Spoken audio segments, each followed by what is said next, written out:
फाल्गुन मास के कृष्ण पक्ष की चतुर्दशी तिथि को महाशिवरात्रि का पावन त्योहार मनाया जाता है और इस दिन शिव जी अपने भक्त की सुध लेते हैं, उनकी मनोकामनाओं को पूर्ण कर देते हैं। आप सभी दर्शकों को महाशिवरात्रि की बहुत सारी शुभकामनाएं। भगवान शिव और मां पार्वती की आराधना का महाशिवरात्रि सबसे बड़ा पर्व है। मान्यता है इस तिथि पर ही भगवान शिव और मां पार्वती का विवाह हुआ था। महाशिवरात्रि के दिन भक्त शिव जी के लिए उपवास रखते हैं और इस दिन चूंकि फाल्गुन महीने के कृष्ण पक्ष की चतुर्दशी तिथि है और इस दिन ही महाशिवरात्रि मनाई जाती है और इस बार 18 फरवरी शनिवार के दिन मनाई जाएगी। तो इस दिन सच्ची भक्ति और निष्ठा के साथ व्रत रखने वाले महादेव को प्रसन्न जरूर करते हैं और शिव प्रसन्न भी होते हैं और मनचाही मनोकामनाओं की पूर्ति करते हैं। तो महाशिवरात्रि का यह पावन दिन हर बार की तरह शुभ और मांगलिक कार्य करने के लिए सबसे उत्तम है। खास क्या है, देखिए, अगर हम पंचांग की माने तो महाशिवरात्रि 18 फरवरी को पड़ रहा है और इस दिन शनि प्रदोष व्रत भी हो रहा है। तो धार्मिक मान्यता के अनुसार प्रदोष व्रत रखने से भगवान शिव सभी मनोकामनाएं पूर्ण करते हैं, अपने भक्तों से खुश रहते हैं और इस दिन महाशिवरात्रि भी पड़ रहा है तो इसको शुभ संयोग कहा गया है। महाशिवरात्रि चतुर्दशी तिथि की शुरुआत 18 फरवरी 2023 को रात 8:02 पर होगा। समापन 19 फरवरी 2023 को शाम 4:18 पर होगा। निशिता काल का समय 18 फरवरी रात 11:52 से रात 12:42 तक है और प्रथम पहर की पूजा आप 18 फरवरी की शाम 6:40 से रात 9:46 के बीच कर सकते हैं। द्वितीय प्रहर की पूजा रात 9:46 से रात 12:52 तक के बीच करेंगे और तृतीय प्रहर की पूजा 19 फरवरी रात 12:52 से तड़के 3:59 तक कर सकते हैं। चतुर्थ पहर की पूजा 19 फरवरी की सुबह 3:59 से सुबह 7:05 के मध्य आप कर सकते हैं। पारण आप 19 फरवरी की सुबह 6:10 से लेकर दोपहर 2:40 के मध्य आप करेंगे। हालांकि महाशिवरात्रि के दिन कुछ ग्रहों की चाल भी बहुत ही शुभ बना रहा है इस दिन को। वैसे तो देखिए, इस दिन भगवान शिव की मूर्ति को पंचामृत से स्नान करवाइए, पूजा विधि है महाशिवरात्रि के दिन का। इसके बाद 8 लोट यानी कि आप किसी बर्तन में जल में केसर डालकर 1-2 पंखुड़ी डाल दें और लोटे से 8 लोटा जल शिवलिंग पर अर्पित करें। इस दिन पूरी रात तक घर में दीपक जलाए रखें तो बहुत अच्छा है शिव जी के सामने। चंदन का तिलक लगाएं शिव जी को। बिलपत्र, भांग, धतूरा, गन्ने का रस और जायफल, कमलगट्टा, फल, मिष्ठान, मीठा पान, इत्र और दक्षिणा जरूर अर्पित करें। इसके बाद केसर युक्त खीर का भोग लगाएं। ओम नमो भगवते रुद्राय, ओम नमः शिवाय, रुद्राय संभवाय, भवानी पते नमो नमः मंत्रों का जप करें।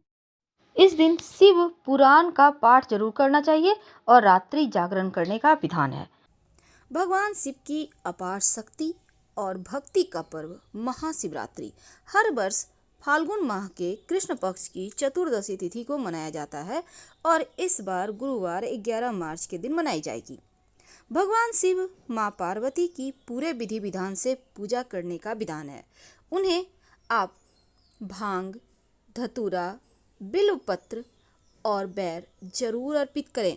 इस दिन धार्मिक अनुष्ठान भी किए जाते हैं, रुद्राभिषेक भी किए जाते हैं और महामृत्युंजय मंत्र का जप भी किए जाते हैं। मान्यता है कि इस दिन महामृत्युंजय मंत्र का जप करने से आपके स्वास्थ्य में कहीं कोई पीड़ा नहीं होती, बड़े से बड़े दुर्घटना योग भी टल जाते हैं, हमारी सभी मनोकामनाएं पूर्ण हो जाती हैं। अब आपने देखा होगा लगभग हर घर में शिव जी का व्रत जरूर करते हैं लोग। महाशिवरात्रि का व्रत छोटे बच्चे से लेकर बड़े तक शाम के वक्त फलाहार कर व्रत का पूरा पालन करते हैं, शाम तक व्रत रखकर निराहार रखकर। अब इस दिन आपने देखा होगा शिव बारात भी निकाली जाती है, धूमधाम से यह त्योहार मनाया जाता है।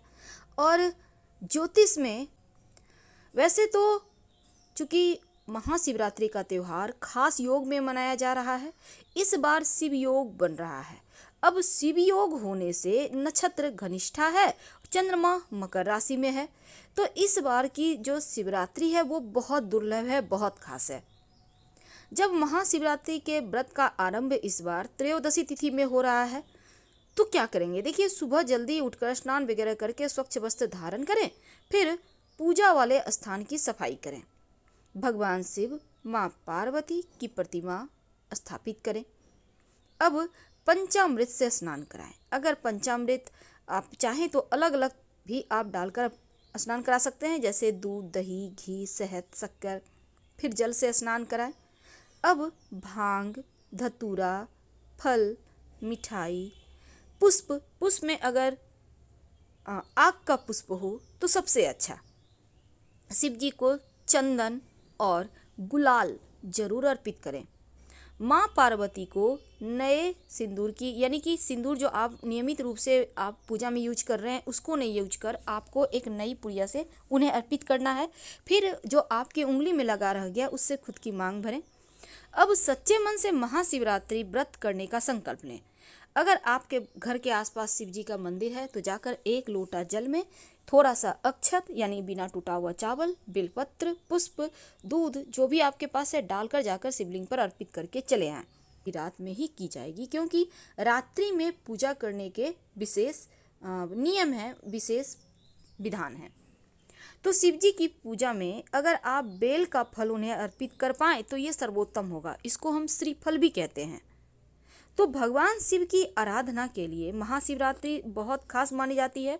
और शिवरात्रि वैसे तो हर महीने के कृष्ण पक्ष की चतुर्दशी तिथि को आती है, लेकिन फाल्गुन मास के जो कृष्ण पक्ष की चतुर्दशी तिथि है इसको महाशिवरात्रि कहते हैं। और इस बार शिवरात्रि के दिन चूंकि शिवयोग बन रहा है और मान्यता है कि भगवान शिव माँ पार्वती का विवाह अगर आप करवाएं या दोनों का गठबंधन करवाएं तो आपके घर परिवार में, आपके वैवाहिक जीवन में कहीं कोई तोड़ ही नहीं सकता। सदा सदा के लिए आप लोगों का रिश्ता बना रहता है। बहुत सारी चीज़ें इस दिन के व्रत में ऐसी होती हैं जो आपको नहीं खाना चाहिए, और एक चीज़ ऐसा है जो शिवरात्रि के दिन जरूर खाना चाहिए ताकि आपको इस व्रत का संपूर्ण फल मिले। देखिए, महाशिवरात्रि के दिन बहुत सारे लोग व्रत रखते हैं, बहुत सारे लोग सात्विक भोजन करते हैं एक बेला उपवास रखकर। तो महाशिवरात्रि का अगर आप व्रत रखते हैं तो शरीर में पानी की कमी ना हो, इसके लिए आप जूस का सेवन कर सकते हैं। अनार का, ऑरेंज का कर लीजिए, लेकिन ईख का जूस मत पीजिएगा। महाशिवरात्रि के दिन फलाहार में भी जैसे सेब, ऑरेंज, पपीता, केला, खीरा वगैरह खा सकते हैं। इस दिन नमक नहीं खाना चाहिए। अगर बहुत सारे लोग सेंधा नमक का खाना खाते हैं तो आप खा सकते हैं, कोई दिक्कत नहीं है, लेकिन जो सफ़ेद नमक है उसको मत खाइएगा। आलू का आप प्रयोग कर सकते हैं, पर जो काला नमक होता है, ब्लैक सॉल्ट, उसको मत खाइएगा। भूल कर भी चावल, रोटी यानी अनाज का सेवन मत कीजिए। आप वैसे तो सेंधा नमक का प्रयोग से आप, बहुत सारे लोग रात में खाना खाते हैं तो ऐसे में गेहूं तो एक बार खा भी लें, पर चावल मत खाइएगा, इस बात का ध्यान रखिएगा। और दही वगैरह खा सकते हैं, कोई दिक्कत नहीं है। मूंगफली, मखाने को आप घी में फ्राई करके भी खा सकते हैं। अब दूसरी तरफ मीठी चीज़ों का सेवन आप जरूर करें। गाजर, लौकी का खीर वगैरह, साबूदाने की खिचड़ी भी खा सकते हैं। इस दिन कुट्टू के आटे का खाना भी बनाया जाता है तो आप उसको भी खा सकते हैं, लेकिन अनाज नहीं खाइएगा। साधारण नमक भी इस दिन व्रत में प्रयोग मत कीजिएगा, सेंधा नमक आप प्रयोग कर सकते हैं। लहसुन, प्याज, मांस, मदिरा भूल कर भी मत खाएं, वरना आपके व्रत का फल आपको कुछ भी नहीं मिलेगा।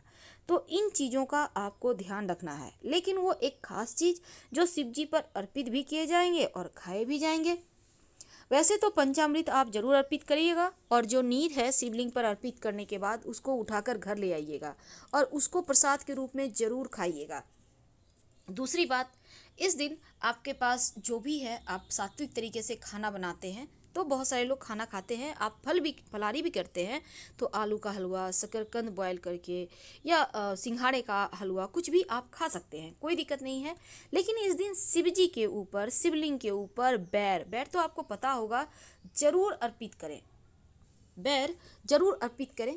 और अर्पित करने के बाद जब आप खाइएगा, फलाहार कीजिएगा, तब इसको जरूर खाइए। बैर को याद रखिए, बैर जरूर खाइए। शत्रु विरोधी कभी सर नहीं उठाएंगे और जीवन में आपकी चारों दिशाओं में जय जयकार होगी, विजय श्री को प्राप्त करेंगे। बैर अर्पित करने से दुश्मन का सर्वनाश होता है या फिर दुश्मन आपके खिलाफ कुछ नहीं कर पाते। शिवलिंग पर केला जरूर अर्पित कीजिएगा, क्योंकि माना जाता है कि अगर गुरुवार का चूंकि दिन है तो इस दिन केला मत खाइएगा फलाहारी में, इस बात का ध्यान रखिएगा। गुरुवार के दिन केला नहीं खाना चाहिए, तो ये आपको करना है। ईख का जूस मत पीजिएगा। वैसे महाशिवरात्रि के दिन आप दूध का सेवन कर सकते हैं, लेकिन दूध सिंपल नहीं, उसमें 2-4 दाने चीनी के डालकर ही सेवन कीजिएगा। प्लेन दूध नहीं खाना चाहिए, जनरल आम जीवन में भी नहीं खाना चाहिए, व्रत त्योहार में तो भूल कर भी नहीं। 2-4 दाना चीनी डाल दें, भले ही आप चीनी नहीं खाते हैं फिर भी। तो इस तरह से आपका व्रत पूर्ण होगा।